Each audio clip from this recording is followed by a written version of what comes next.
सावन मास में जितना महत्व सोमवार का होता है उतना ही महत्व मंगलवार का भी होता है। ये पूरा ही महीना भोलेनाथ को अत्यधिक प्रिय होता है। जिस प्रकार सावन के महीने में सोमवार को भगवान शिव को प्रसन्न करने के लिए व्रत रखा जाता है, उसी प्रकार सावन के महीने में मंगलवार के दिन मंगला गौरी व्रत करने का विधान है। माँ मंगला गौरी अखंड सौभाग्य, सुखी और मंगल वैवाहिक जीवन का आशीर्वाद देती हैं। मान्यता ये भी है कि संतान और सौभाग्य की प्राप्ति की कामना के लिए माँ मंगला गौरी का व्रत रखा जाता है। इस दिन सुहागन महिलाएं व्रत को रखती हैं। इस व्रत में एक बार भोजन करके वो माता पार्वती की आराधना करके उनको प्रसन्न करती हैं। तो चलिए सुनते हैं मंगला गौरी व्रत कथा।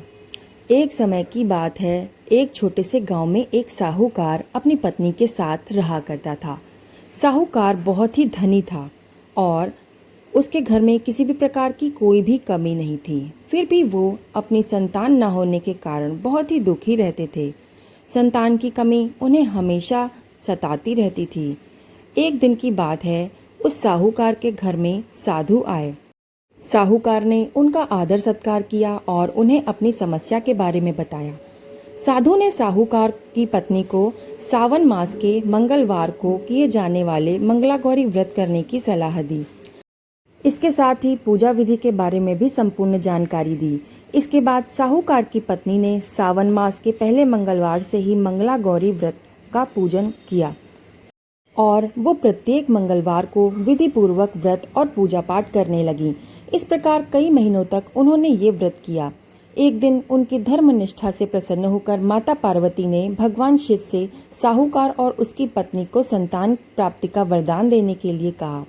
साहूकार को उस रात स्वप्न में एक दिव्य शक्ति ने आकर दर्शन दिए कि आम के पेड़ के नीचे भगवान गणेश जी की मूर्ति विराजमान है।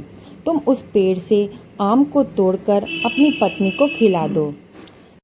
ऐसा करने से अवश्य ही तुम्हें संतान प्राप्ति का सुख मिलेगा। साहूकार ने अगले दिन सुबह उठकर अपनी पत्नी को इस सपने के बारे में बताया और उस आम के पेड़ को ढूंढने के लिए निकल पड़ा।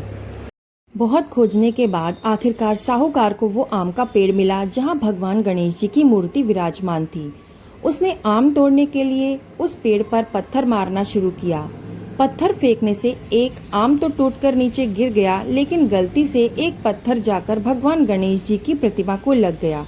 इससे भगवान गणेश जी क्रोधित हो गए और उन्हें प्रकट होकर उस साहूकार को श्राप देते हुए कहा कि हे स्वार्थी मनुष्य, तूने अपने स्वार्थ के कारण मुझे चोट पहुंचाई है, तो माता पार्वती की कृपा से संतान प्राप्ति तो होगी, लेकिन 21 वर्ष की आयु में ही उसकी मृत्यु हो जाएगी। ऐसा सुनकर साहूकार बहुत घबरा गया और वो वापस घर गया। उसने वो फल अपनी पत्नी को खिला दिया और उसे इस घटना के बारे में बताया भी नहीं। कुछ समय के पश्चात भगवान शिव और माता पार्वती के आशीर्वाद से साहूकार को और उसकी पत्नी को पुत्र की प्राप्ति हुई। इससे उन दोनों के जीवन में खुशी का ठिकाना ही न रहा। लेकिन साथ ही साहूकार इस बात से भी चिंतित हो गया था कि उसकी पुत्र अल्पायु होगा। देखते ही देखते वो बालक 20 वर्ष का हो गया और व्यापार में अपने पिता के साथ हाथ बटाने लगा। एक दिन घर लौटते समय साहूकार पेड़ की छांव में तालाब किनारे बैठकर अपने पुत्र के साथ भोजन करने लगा। तभी वहां कमला और मंगला नामक 2 कन्याएं कपड़े धोने के लिए आईं और कपड़े धोते हुए आपस में बात करने लगीं। कमला ने मंगला से कहा कि मैंने इस सावन मास में प्रत्येक मंगलवार को मंगला गौरी व्रत रखने का निश्चय किया है।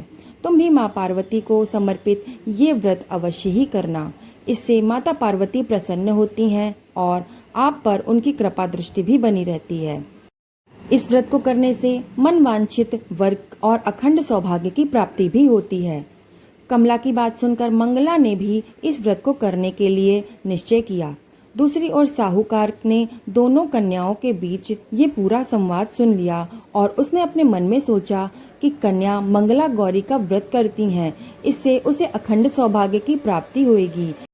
ये कन्या मेरे पुत्र के लिए योग्य वधू साबित होगी। ऐसा सोचकर उन दोनों के विवाह का प्रस्ताव कन्या के पिता के पास जाकर वो लेकर गया। साहूकार की गांव में प्रतिष्ठा और मान होने के कारण कमला के पिता अपनी पुत्री का विवाह साहूकार के लड़के से करवाने के लिए राजी हो गया। विवाह के पश्चात भी कमला विधि पूर्वक मंगला गौरी का व्रत रखना जारी किया। उसके इस भक्तिभाव से प्रसन्न होकर माता पार्वती उसे एक दिन स्वप्न में दर्शन देती हैं और कहती हैं कि मैं तुम्हारी भक्ति से अत्यंत प्रसन्न हूँ, इसलिए तुम्हें अखंड सौभाग्य का वरदान देती हूँ। लेकिन तुम्हारा पति अल्पायु है, इसलिए अगले महीने मंगलवार के दिन एक सर्प तुम्हारे पति के प्राण लेने आएगा। तुम उसके लिए एक प्याले में मीठा दूध रख देना और उसके पास एक खाली मटका भी रख देना। सर्प दूध पीकर उस मटके में चला जाएगा और फिर तुम उस मटके के ऊपर एक कपड़े द्वारा उसको ढक देना। अगले मंगलवार को कमला ने माता पार्वती की बात मानकर एक प्याले में मीठा दूध रख दिया और पास में एक मटकी भी रख दी। सर्प ने आकर दूध पिया और मटकी में जाकर बैठ गया। कमला ने उस मटकी पर कपड़ा बांधकर उसे जंगल में रख दिया। माता पार्वती की कृपा से कमला के पति के प्राण बच गए।